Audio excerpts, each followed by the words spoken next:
the march. Selma was a place where people could not register to vote. People had stood in unmovable lines. There was a tremendous amount of fear. I remember so well when we arrived at the top of the bridge. Down below we saw a sea of blue. Alabama state troopers. It'll be detrimental to your safety to continue this march, and I'm saying that this is an unlawful assembly. You're to disperse. You're ordered to disperse, go home, or go to your church. This march will not continue. You saw these men putting on their gas masks, and they came toward us.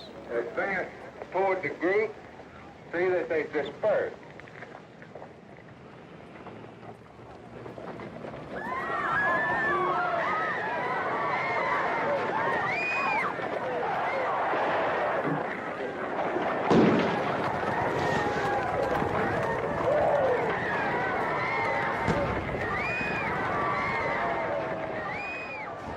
Hit in the head by a state trooper with a nightstick. I had a concussion at the bridge. I thought it was my last demonstration. Thought I was going to die.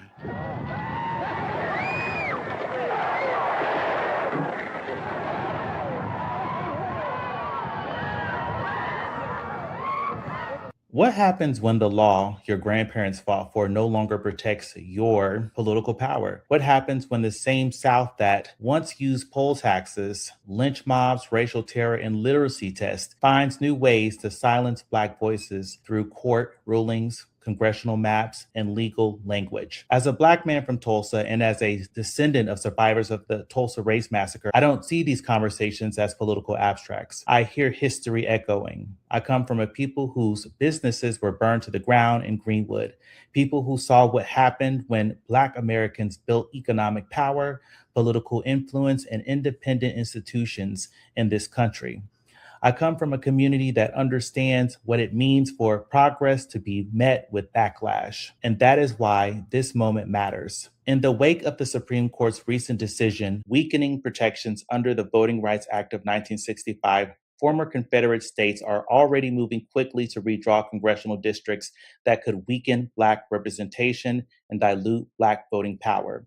In Tennessee, lawmakers redrew and advanced a racially gerrymandered map that dilutes the voice of the majority Black district that includes Memphis, a city that is approximately 63% Black.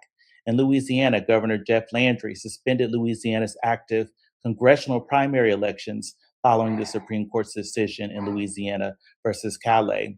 His efforts designed to eliminate the two majority Black districts, and in Alabama, the fight over congressional maps has become one of the clearest reminders that the struggle for Black political power in the South never truly ended.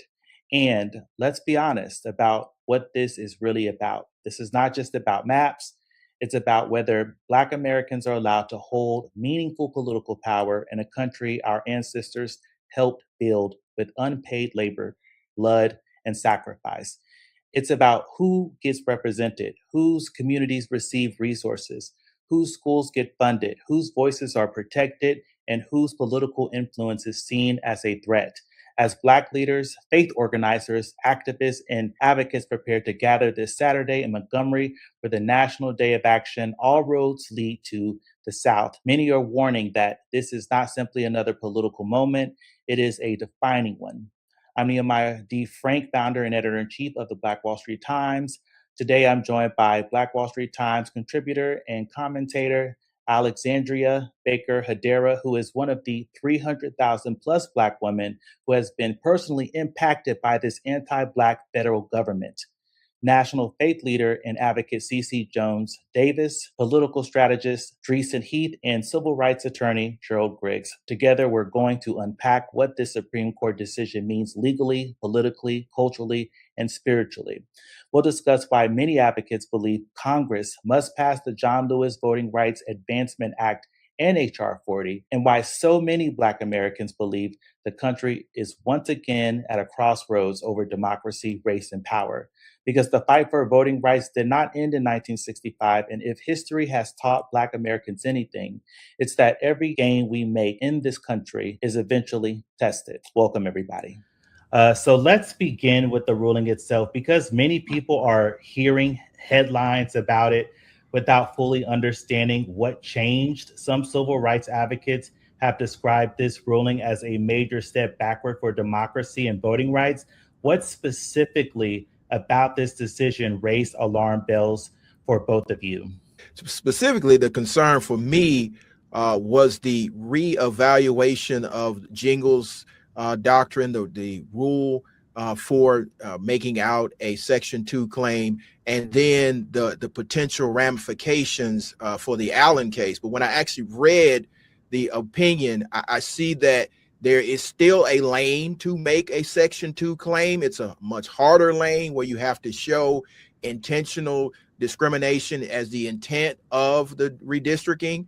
But I do think that it is a step backward in the analysis that Alito and the majority have handed down. And I think the dissent points that out poignantly. But I think the most important thing, the thing that set me back, was the ruling of the maps unconstitutional under a Jingles analysis, where they reworked the analysis to quote what they said, to reshape it. Absolutely. And to the counselor's point, just on having to prove the discriminatory intent, we know that intent is baked into who we are, into the systems that disenfranchise us. And so when you are, when you have a certain threshold to prove a certain level of intent, when it's baked into, systems of social control and legal control of our communities,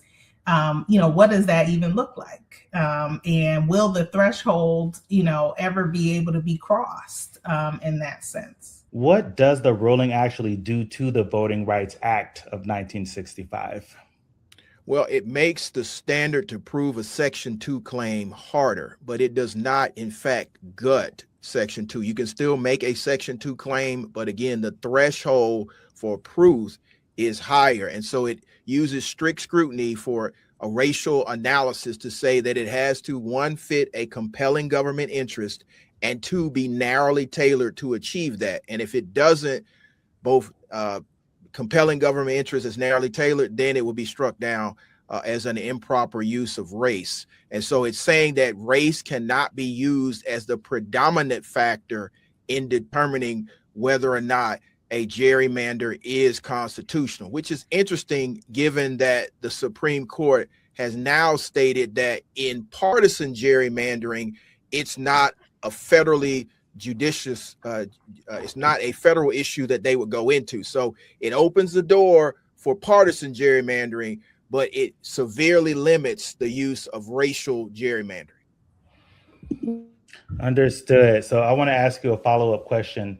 So why are civil rights leaders viewing this as such a dangerous moment? And after your answers, I want to show you a Twitter X post for someone who is running for lieutenant governor in Oklahoma. Dreisen, I'm sure you probably already know who this person is, but Attorney Griggs, I definitely want to get your opinion about his post. Yeah.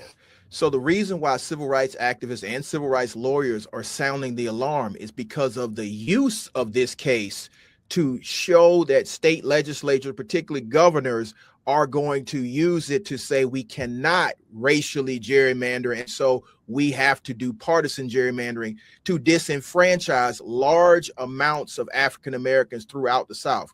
We know in Alabama, we know in Georgia, we know in South Carolina, we know in Mississippi, and of course over in Louisiana, that there are large groups of African Americans who now will be disenfranchised because they will be cracked and packed into partisan districts, and thereby losing their ability to select their candidate of choice. It will severely limit the number of representatives of color throughout the South, and ultimately will take us back to a pre-voting rights analysis, pre-voting rights litigation that will severely hamper the representation of African Americans throughout the South. And Dreisen, did you want to chime in on that?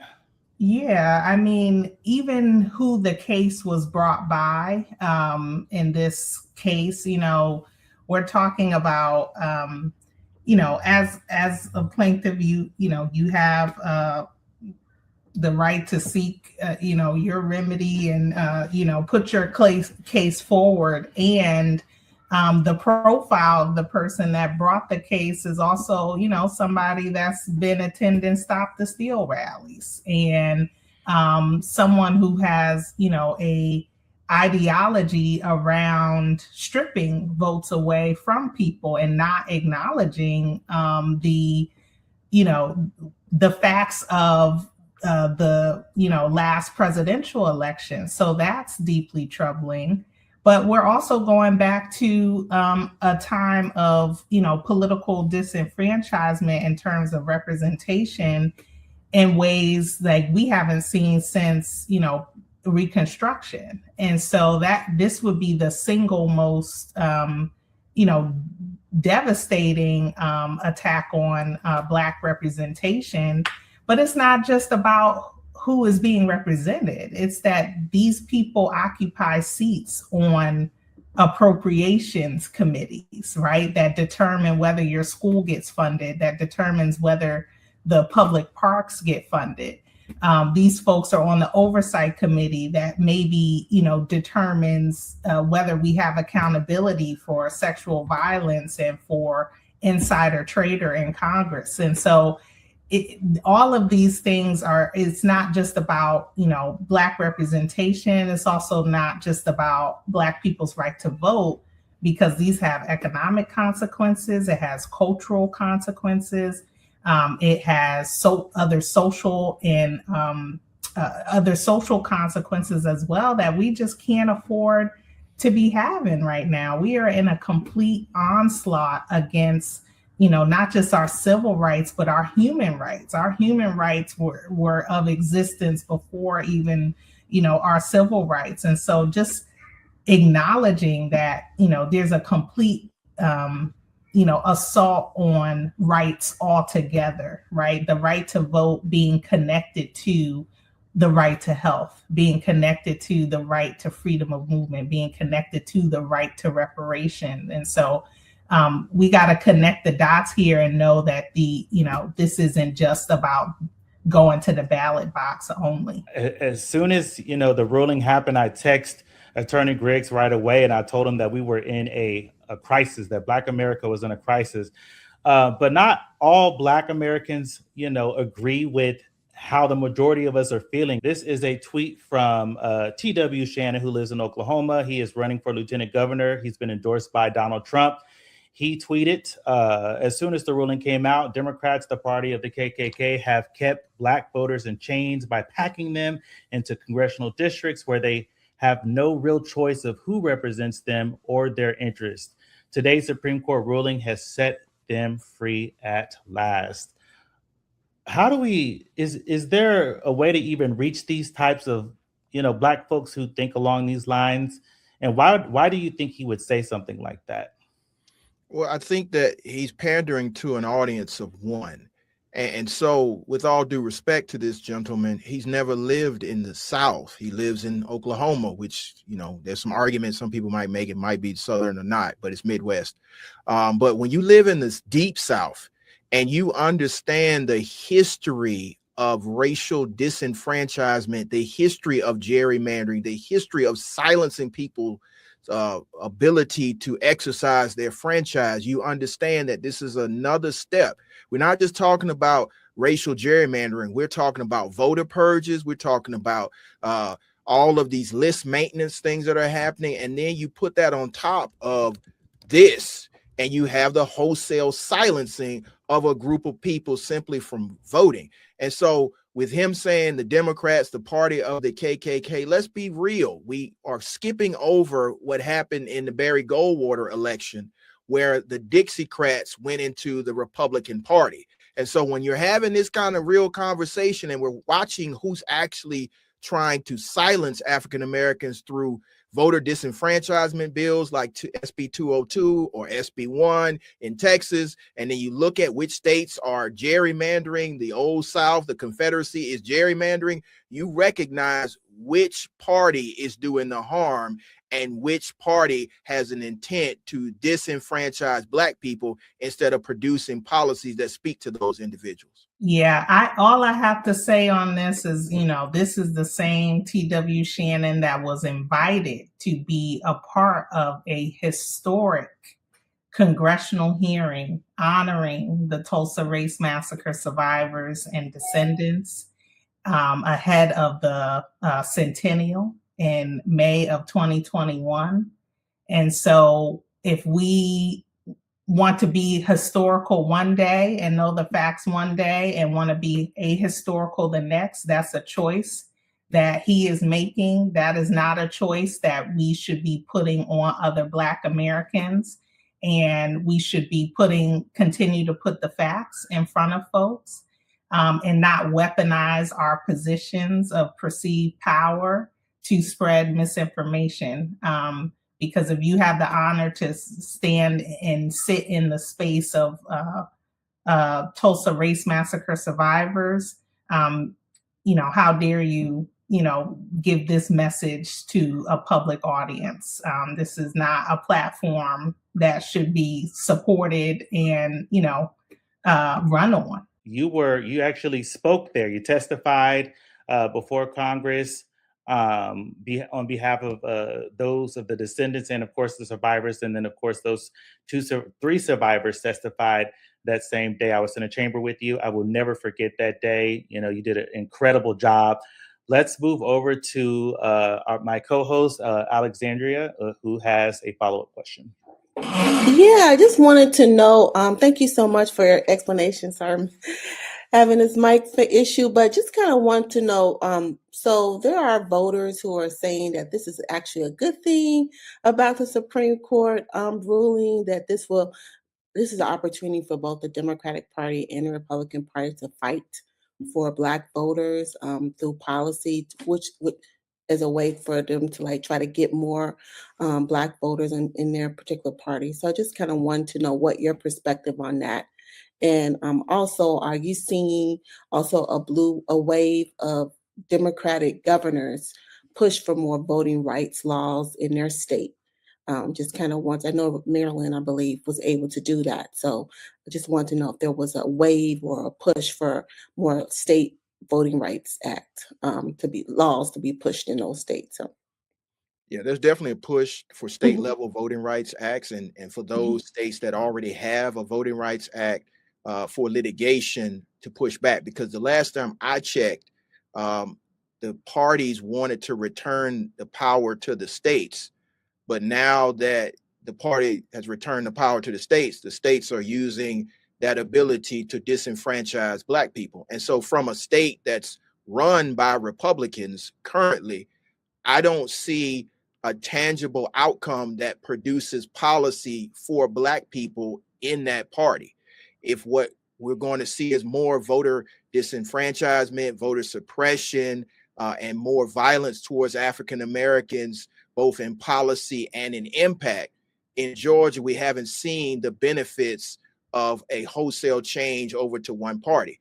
And so what I would simply say to those African Americans who continue to spew those talking points, I would say SB 202 in Georgia, the voter suppression bill, and then the backup to that would show that they're not interested in policy that speak to Black people. The systemic disinvestment in African American communities and the attempts to erase African American history in this state have shown that they don't want to have policies that speak directly to Black people. Now, I'm all for a robust political conversation from both parties about the views of African Americans and how to better their community. But if you don't even want to start with the conversation on the repair of millions of Georgians through reparations, I really don't know what policy you're talking about in the Republican Party that will benefit Black people in this state. Okay. Thank you. Continued harm is just not going to be beneficial for us. We have experienced that. We are experiencing that. And so I think part of this is just, sometimes the federal government especially can be this bureaucratic black hole that majority of community members just don't even understand. And so, that trickles down to these state houses and these municipal governments as well. And I think the impact that people would benefit from knowing firsthand when they are, reflecting on whether this is a good or a bad thing, is that, we entered this congressional session, for instance, at the federal level with a record number of 62 members in the Congressional Black Caucus. Several of those members, a few have passed away. And also this was, the record number of members. And so now we're in a situation where we might be going down to, 40 something or 50 something seats, which that's not just about, again, representation. That's about aligned with a human rights agenda. These congressional members could be pushing for, restoration of your voting rights, for expansion of Medicaid, for expansion of broadband access, for Black farmers to reclaim their acres. All of these things are, important policy priorities that will not be captured any longer if, a certain line of values is not adopted in these seats. So, I think it's also that it feels so disconnected from you if you haven't personally then gone to the ballot box and somebody has, didn't turn you away. But we need to make our neighbors feel it, because we certainly are going to be feeling it economically. Or many people believe that this moment is about more than court decisions or redistricting maps. There's a growing feeling among some Black voters that this is about the larger struggle over power representation and whose voices are protected in American democracy. How do you interpret this moment politically? And then I have a follow-up question for both of you about the Voting Rights Act. I think politically, it shows that there's a wish to go back to a far gone era where Black people were not as effectively represented with the numbers or the voice to policy that they've had the last 40 years. I just be clear, as my sister just said, the number of African-American representation based on what Southern states are doing will drop drastically. And to answer the question on the other side of the aisle, the 4 African-Americans that represent the makeup in the House on the Republican side will also all be gone. So my question to those that are saying this is a great thing for African Americans, how is it a great thing if the representation will go down on both sides and the policies and the issues that need to be highlighted will not be spotlighted? So I think that we're seeing a regression in Black political power, and we have to meet that moment with strategy and response that will protect the rights that were guaranteed to us by our ancestors, the previous generation. Yeah, all solutions need to be on the table. That to me is what the political fight is. None of this, incrementalism. I don't know what that is. In a time where it's a full-out war, and we trying to go to war with balloons and no weapons, and no protections and no strategy.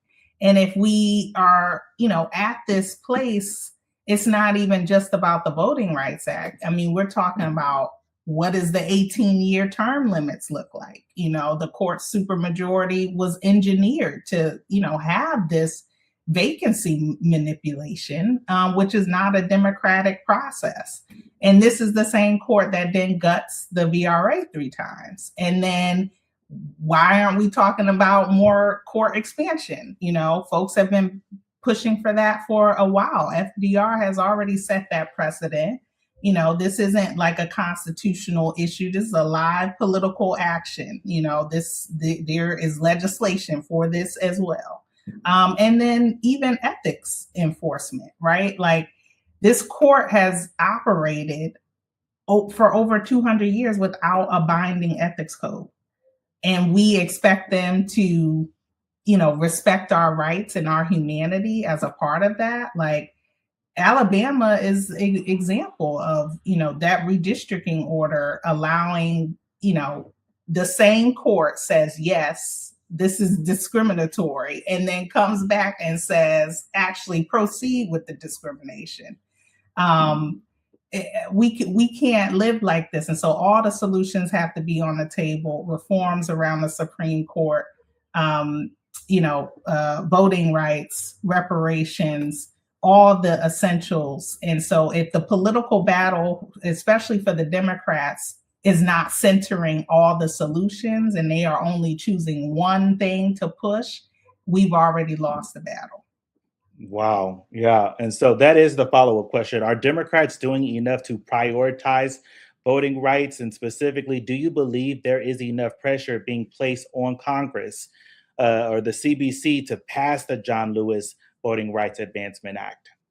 No, absolutely not. And, you know, I've been raising this alarm, not just in this administration, but the previous administration, when we had the political will, when Georgia delivered the democracy twice.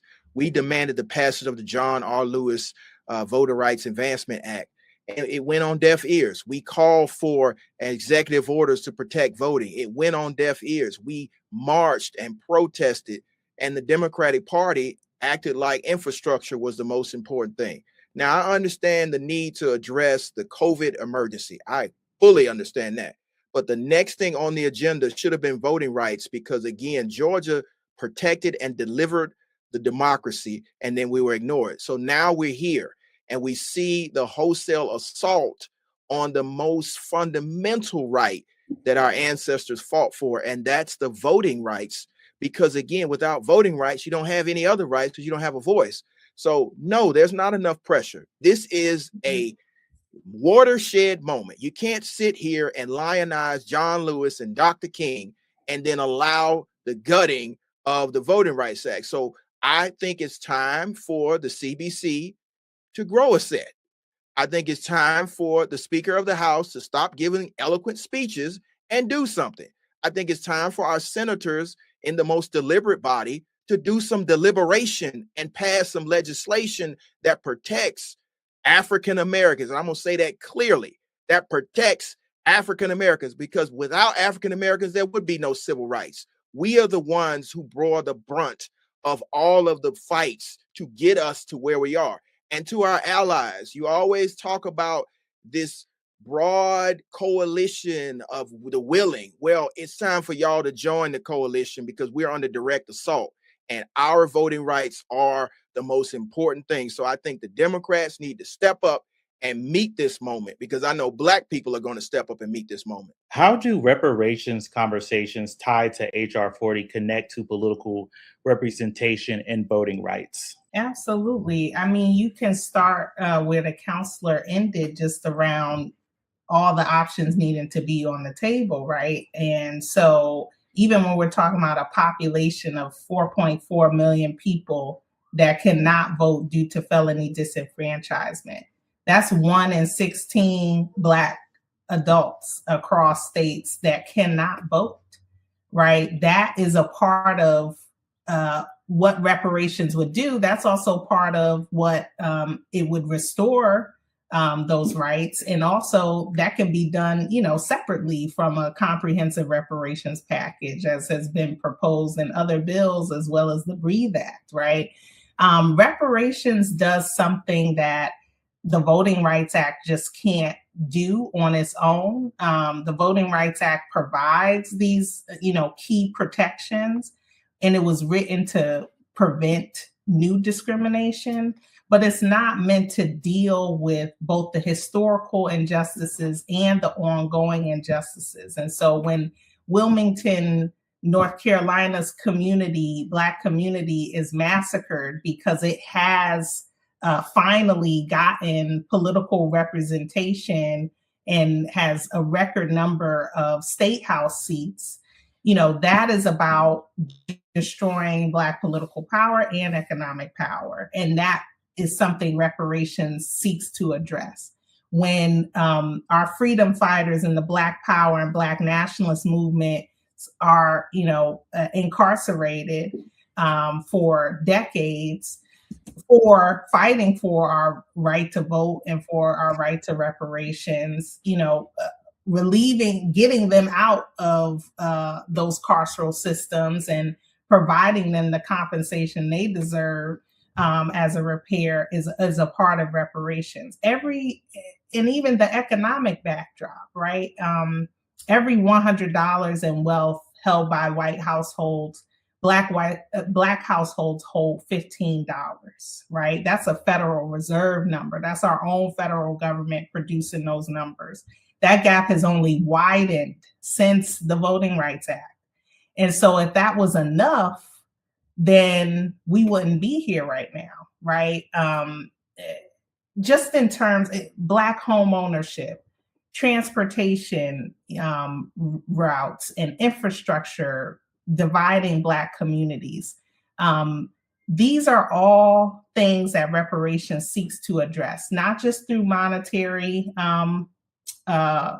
means, which that absolutely needs to be fully calculated for economic and moral damages, but it's also these other measures.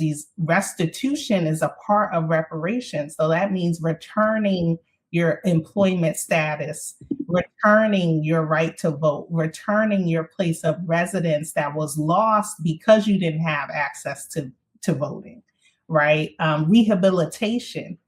I mean, those who marched on Bloody Sunday, people that are still marching across that Selma Bridge today, there is intergenerational trauma that people are holding. And if you get beat upside the head and bloodied and jailed, you have trauma, you have mental health impacts on your life that is then passed down. These are things that reparations need to address from a free standpoint, free medical care, free trauma-informed care, in the same ways that the city of Chicago gave to police torture survivors in the 2000s, right? We have the ability to do these things. And last and foremost is these guarantees of non-repetition. That's the wonky term that we call it in terms of a framework around reparations. And that would mean these institutional reforms, right?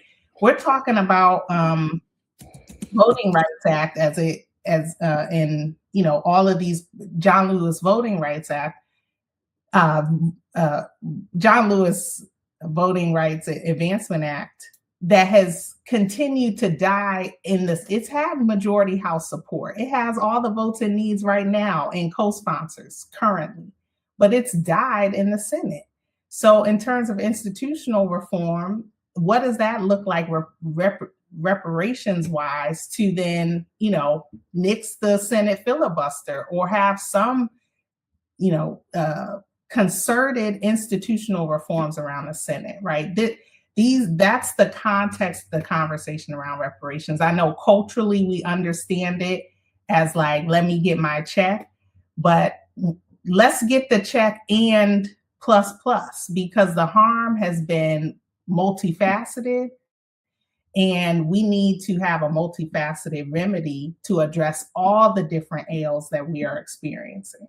No, thank you so much for that, Deidre. I just kind of wanted to know, the Democratic Party, there's been some, you mentioned,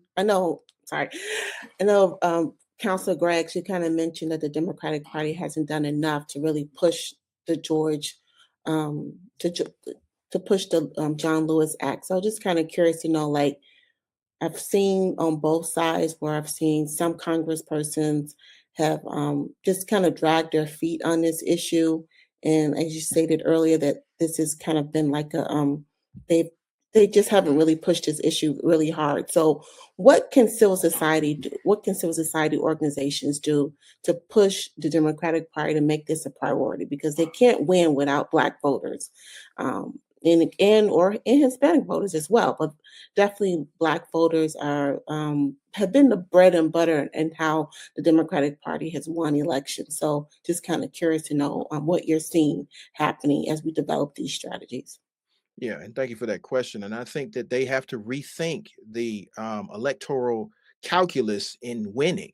And one thing I'll give the Republican Party credit for, they have surgically gone after Black voters to disenfranchise them because they realize that there is a Southern strategy, a Southern wall that can be built. And it's the same thing that Democrats need to understand. When you have, 3.3 million African Americans in Georgia, you have 2 million in Alabama, you have a majority in Louisiana and Mississippi, those are all voters.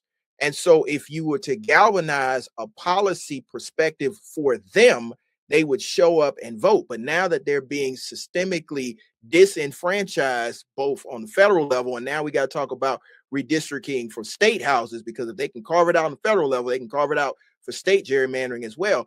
We have to recognize that if these particular voters are your bread and butter, they show up every election and you don't do anything for them, they will become disengaged. It's not like they're going to go over to the other party, but they're going to become disengaged and the couch will start winning. So I think that this is a moment to use your electoral ingenuity to re-engage in the conversation. As we said before, there was executive orders that could have been passed. As my sister just said, they could have suspended the filibuster. We had sufficient votes to push through the John Lewis Voting Rights Advancement Act, but nobody wanted to suspend the filibuster, which, by the way, is an archaic remnant from Jim Crow. So we're still fighting the remnants of Jim Crow, but you don't want to do anything to attack James S. Crow Esquire, which is getting better, while you guys are arguing over procedure. So I think ultimately what the Democratic Party has to do is struggle with the realization that a certain group of voters are not coming back. You're not going to convince a certain group of voters to now come over and vote for you. What you need to do is focus on your base and provide policies and actual electoral wins for the base that will energize the next generation. And now you will have a governing majority. So I think that ultimately they got to do something.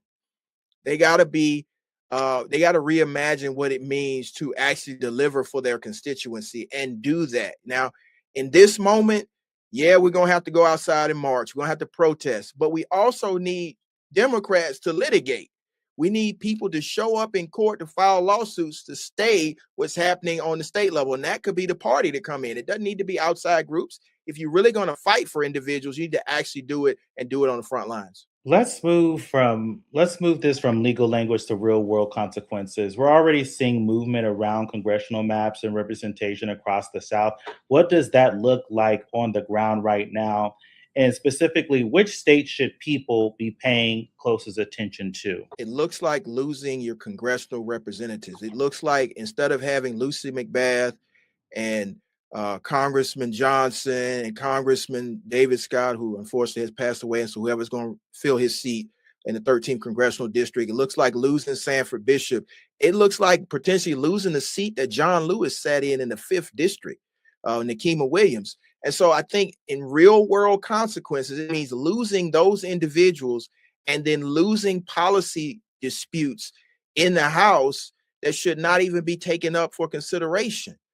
So I think in real world consequences, it means the passage of bad policy that's going to become bad law that's going to disenfranchise a whole new generation. Like I said before, we're not witnessing the rebirth of Jim Crow. We're seeing the sophistication of James S. Crow Esquire. So that means more voter purges. That means more disadvantagement by the gerrymandering.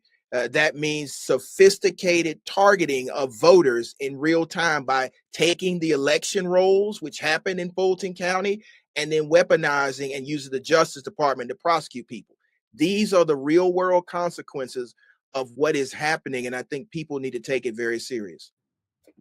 I mean, in Louisiana in particular, right, where you have hundreds of thousands of voters who have already voted, and then you're pausing the primary, right? Like, how confusing is that?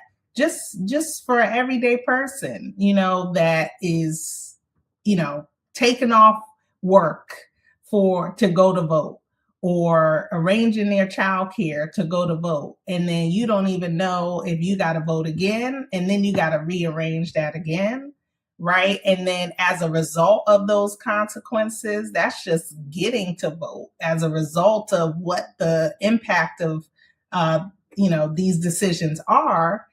Then it's like, maybe you don't even have the child care that you had prior to this vote. Maybe you don't even have the job, right? You get laid off from the job that you were, taking time off to go to vote.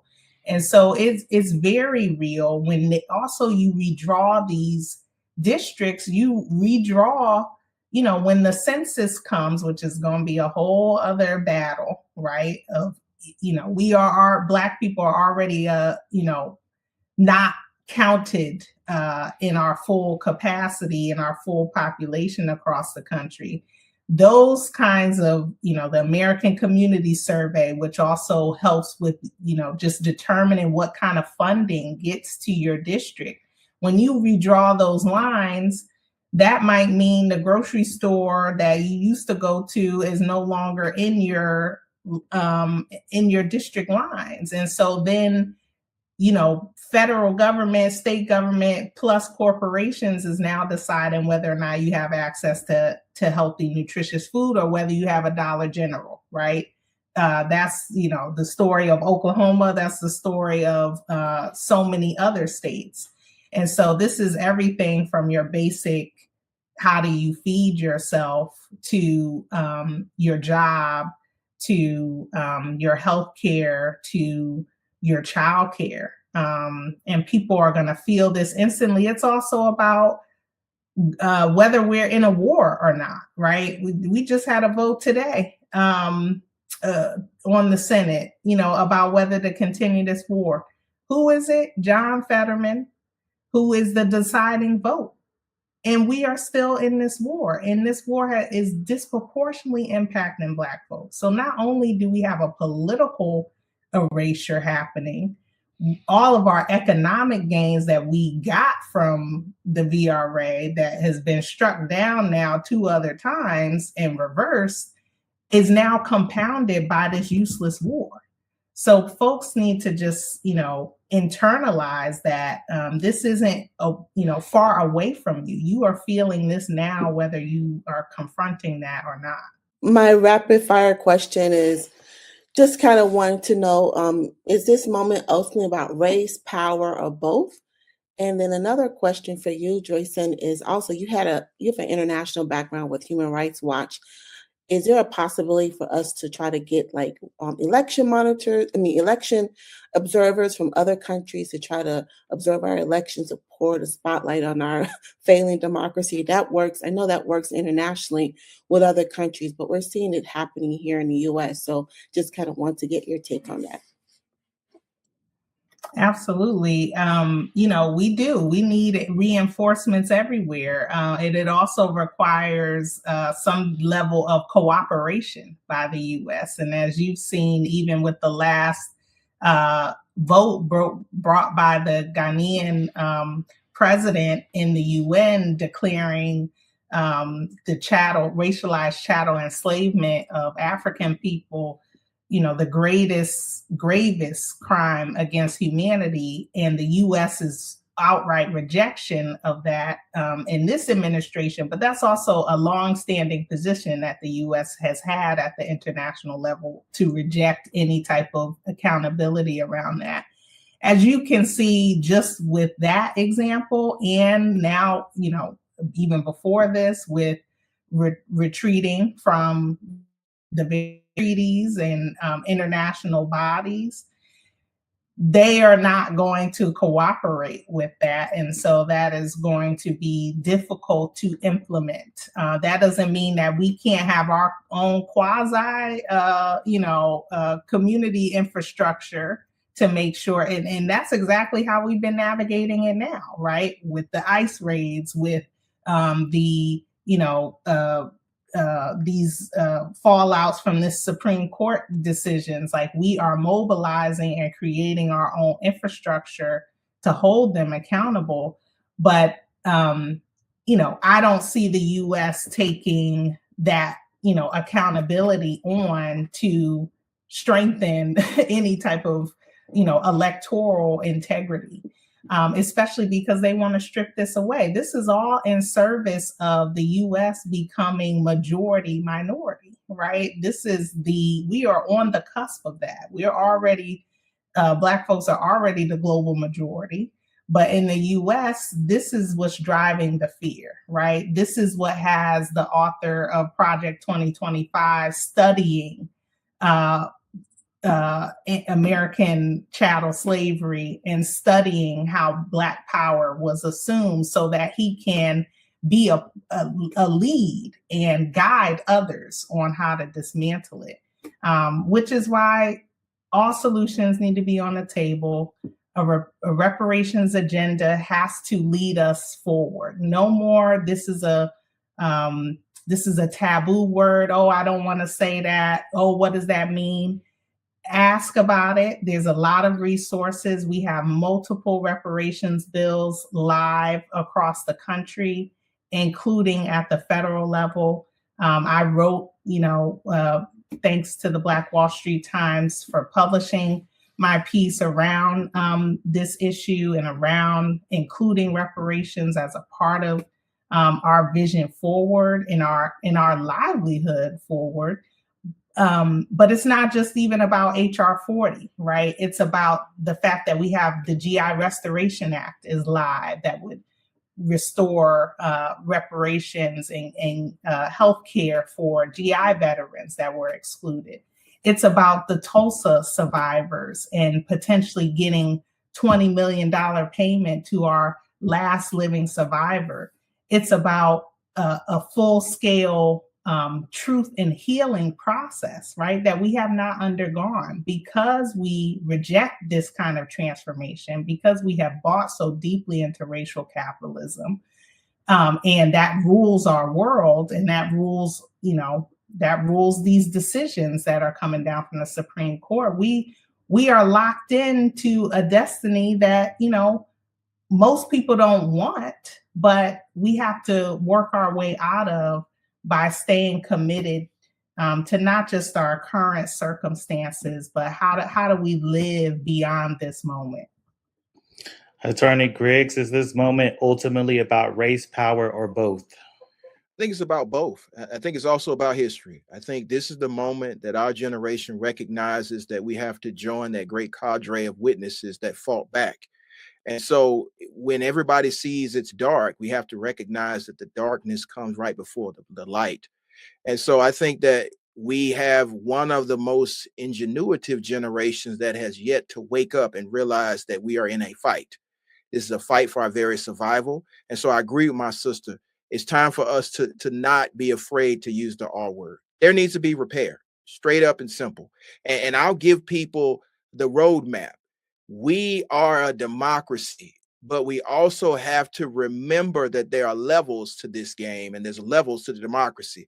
And so when we talk about federalism and we talk about those powers not expressly given to the federal government are reserved for the states, I think it's time for the southern states to recognize their power. I think it's time for us to take those southern legislatures. I think it's time for African Americans to register to vote and vote in numbers that we haven't seen in a generation. Because there's flippable state houses in all of the states that are redistricting. And guess who's going to control the redistricting come the census? Those state houses. And so we have to recognize that we are not defeated. We are just out organized. It's time to get organized. And it's time for us to have these conversations on these platforms, but it's also time for us to have the Big Mama's house conversation off these platforms. Because Big Mama always told you that this moment was going to come when you were going to have to summon the wisdom that she taught you and that granddaddy taught you about how they defeated Jim Crow. And it was in mass meetings. And so we need to have more mass meetings, to have mass mobilization, to have mass strategy, to have mass response. So I think this is about power. I think this is about representation, but I also think this is about us. What are we going to tell our grandchildren that we did in 2026? Did we say, oh, the sky was falling and we didn't have the resolve of our ancestors? No. We're going to tell them that, yeah, the guy from Project 2025 studied Black folks, but he didn't realize that we didn't write everything down. It's in our DNA.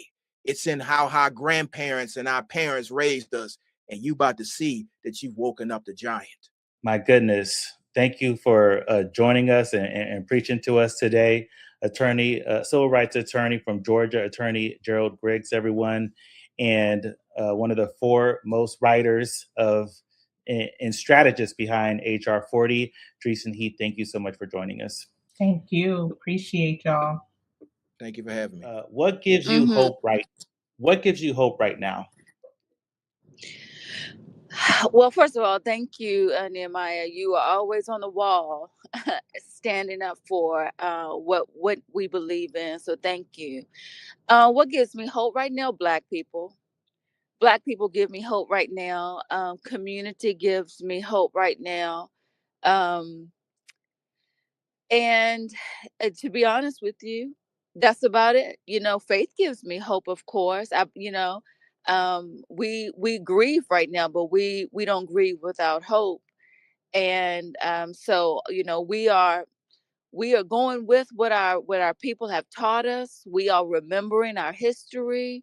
We are allowing the DNA that runs through our veins to speak to us.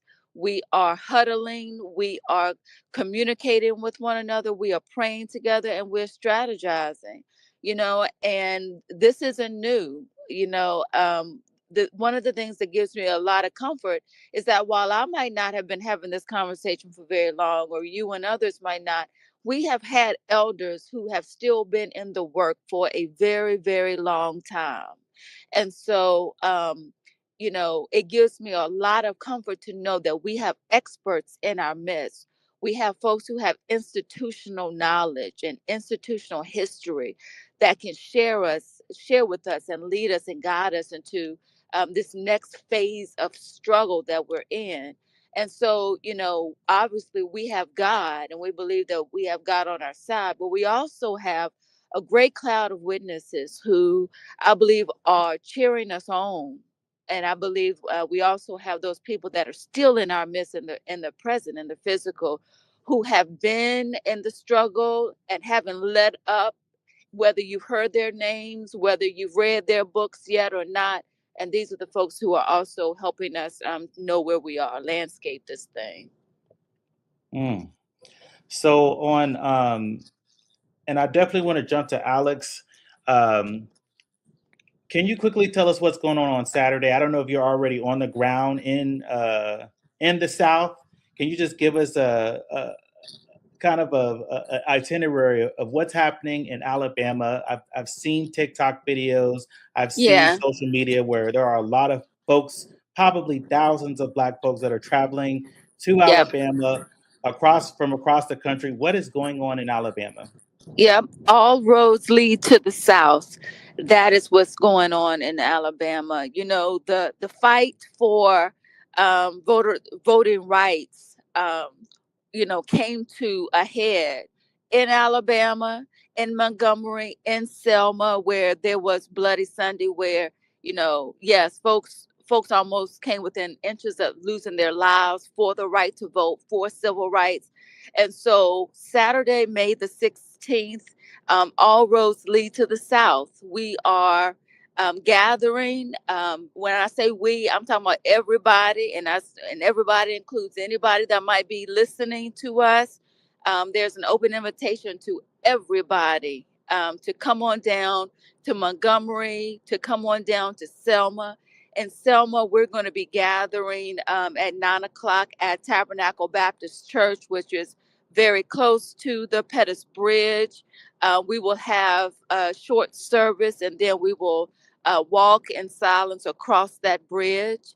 That will be at 9:00. And then we will also be in Montgomery And there will be a rally from 1 to 4 at the state capitol building, where we'll have influencers and politicians and faith leaders and all kind of folks talking to us about this moment and the journey that is ahead of us. And so we really want to invite, in Selma, there's the majority of those folks are going to be faith leaders gathering. We're hoping for at least 600 faith leaders, but anybody, whether you're a faith leader or not, anybody is welcome in Selma to pray and to cross that bridge. Everybody is also welcome in Montgomery. We're hoping to get no less than 5,000 people in Montgomery that day to lift voices, to be in fellowship and community, and to really just be a healing balm one to another in a time such as this. So Montgomery is 1 to 4 p.m. and Selma starts at 9 a.m. on Saturday, May the 16th. And everybody should go to the website, allroadsleadtothe.south.com, for how you can get involved, how you can travel, how you can volunteer, etc. Thank you so much for that invitation. We will definitely see you in Selma and then Montgomery Great. on Saturday. Alex? Wanted to know, what should Black Americans be paying the most close attention to? I know we have so much that is thrown at us. We've been thrown off guard, I would say, with all of these attacks on Black America. So what should we try to do in these next 6 months to really get the boots on the ground and try to organize and fight this? Woo. Hey, Alex. Hey, listen, thank you. That's a huge question. I am not sure that I have a good answer for the thing to focus on, because I know in the last over a year now that Trump has been back into the White House, it's been like drinking water out of a fire hose every day. There is something to respond to, something coming at us.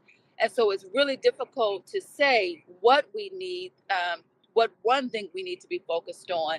What I can say is that whatever we are focused on, we have to do it in collaboration and coalition, that we have to do it together. A lot of times, our historically Black institutions, our Black churches, our HBCUs, our Divine Nine organizations, etc., have kind of worked in silos to some degree. And we are not in the hour where Black folk can afford to work in silos. And so our focus has to be in working together on the issues that are threatening our very lives right now, right? Obviously, because we have been devastated by what has happened to the Voting Rights Act. That is a huge deal, and that's going to be a battle for quite a while, right? And so we're going to have some stamina as it relates to our voting rights here in America.